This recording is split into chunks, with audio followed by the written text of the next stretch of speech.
one of the more interesting things to me when I like compare like music that's like written by an instrumentalist, for their instrument. So like let's just say a percussionist composer. So when you compare a percussionist composer to a composer who's not trained in percussion, it's just like is how virtuosity plays into that, and even like the perception of virtuosity. And a lot of it just has to do with like the understanding of the idiomatics, of a marimba.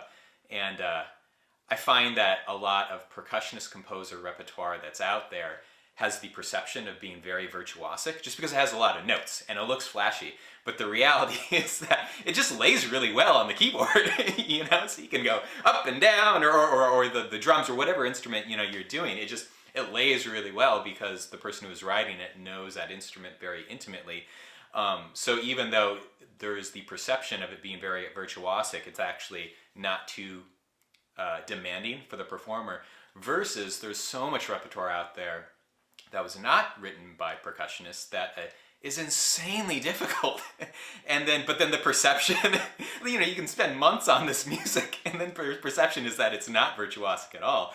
And then, not to say that it's like not worth it performing that repertoire, but it's amazing how much time I've spent, learning music that is very difficult, but the perception of it is not difficult at all, or like the overall affect to a listener or an audience member is not difficult. And I always find that to be a really funny, a very funny way of looking at repertoire, and who's composing it.